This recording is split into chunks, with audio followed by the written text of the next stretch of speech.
KPMG have come out and said they have some major concerns about the property market. Today, I'm going to outline what those concerns are, why KPMG say that property price rises cannot be stopped, and then I'm going to go through the data to see if what they have to say is correct. Let's dive in. Hello, it's Nero here, and if you're new to my channel, hit that subscribe button because I talk about all things related to the Australian property market and the economy. KPMG have issued their residential market outlook for 2025, and while property prices are expensive right now, they say that prices will only get more expensive. Sydney, Melbourne to lead house price gains next year, KPMG. Melbourne's house prices are tipped to climb 3.5% this year, that's 2025, rebounding for the first time since last February and slightly outpacing Sydney, fueled by improved housing affordability after 5 years of sluggish growth, KPMG predicts. Sydney's housing values are expected to increase by 3.3%, which is also higher than the 2.5% gain last year. Yes, so if you're someone who thought, oh look, the Sydney property market and the Melbourne property markets are going to fall further, especially after what happened last year, KPMG are saying that is not going to happen, and I'll share with you in a moment what the data says to support their claims. KPMG Chief Economist Brendan Rinn said, although parts of Melbourne's housing market remained weak, the cumulative effect of the expected rate cuts would spark stronger growth this year. And I totally agree with that. You can't just say, is the Melbourne market now a weak market or a strong market? Suburb selection in Melbourne is crucial. He also expects Sydney's status as a major job hub, along with housing supply shortages, to offset the current challenge of poor affordability. By December next year, Sydney is predicted to reclaim its top position, with house prices expected to jump 7.8%, more than double this year's increase, followed by Melbourne's 6% gain. So what this means is, although affordability in Australia is worsening, and so many of the naysayers will say that that means that property prices will fall, that's not going to be the case.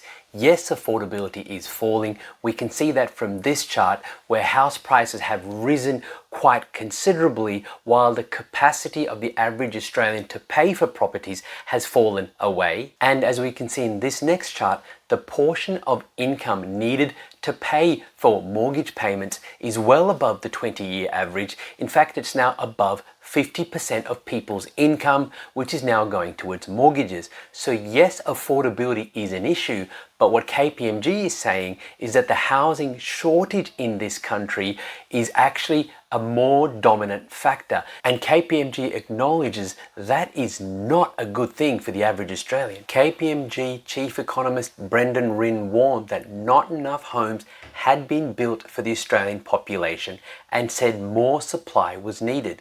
We have massive concerns about the housing market, he said. It's not a new problem. It's been a problem building for decades. Housing is the #1 policy problem in this country. Rinn expected Sydney and Melbourne's house prices would fall until rates were cut, and any growth over the year would be recorded after the cash rate fell. And after the latest inflation data that was released at the end of January, many lenders are expecting interest rates to be cut from February. Others are saying it could be May. Either way, interest rate cuts are locked in for 2025, and that means that property prices are likely to keep rising. Now, while all the talk in the headlines has been about the Sydney and Melbourne markets, let's have a look at the full list of predictions from KPMG. In 2025, they expect the Perth market to rise by 4%, Melbourne and Canberra to rise by 3.5%, Sydney 3.3%, then Brisbane 3.1%, Adelaide, Hobart and Darwin to be a bit less. But in 2026, they expect Perth to stay roughly consistent at 4.6% growth, but then Melbourne 6.0%, Canberra 3.5%, Sydney 7.8%, Brisbane 5.6%, Adelaide, Hobart, Darwin to be less. Now there are a few takeaway messages from this. Number one, interest rate cuts are expected to boost property prices because people's borrowing capacities will increase. This is something I've spoken about at length in the past, and with interest rates cuts now virtually being locked in, if you're thinking about buying a property, it certainly seems like now would be a great opportunity to get in before the rate cuts actually happen, before so many other people's borrowing capacities increase, and then that drives property prices up. So you have a first mover advantage here. However, what about the fact that affordability though is still so bad?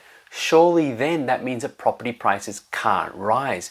Well, as I said earlier on, it all comes down to the property shortage. As you can see here, dwelling commencement, so the number of properties being built in Australia, is still on a downwards trend. We're building fewer properties than we've done in the past, yet our population growth is massive. Sure, it's fallen slightly from where it was maybe last year, but it's still well above long-term average levels. So we have more people coming into the country, but we have fewer and fewer properties being built. That means the gap between demand and supply is only going to get bigger over time, pointing towards property prices rising, because we won't have enough properties for everybody who wants to live in Australia. So therefore, when it comes to an affordability perspective, you only need to look at, well, are there enough people who can afford the limited number of properties in Australia? If the answer is yes, and it clearly is because we see how much property prices are rising across the country, then prices will rise. That's just basic economics. Now, I'm not saying it's right, but what I am saying is that if you're someone who can afford property, it certainly makes sense to jump in now, because prices will keep rising. As KPMG said, nothing can stop property prices rising. And the worst thing for many people is that you don't want to be in a position where you can afford to buy a property, you choose not to, and then you look back 1 year, 2 years, 5 years down the track with regret, wishing you'd bought as much investment property as you possibly could have when you could have afforded to. So don't let that regret be with you. It can't go back in time. So there is definitely a clear opportunity. The data doesn't lie. I expect property prices to be higher at the end of 2025 than they are right now. But again, don't be led blindly by those property price predictions from KPMG. They're generalized for the city. In each area, suburb selection is crucial. Different areas will outperform others, even within a particular city market. So you want to do your due diligence. Look at the areas where there is massive undersupply, where there are more buyers than properties available for sale. And look, if you want help with that, check out the link in the description below to get totally for free the audio version and digital version of my book. Otherwise, I'll see you next time.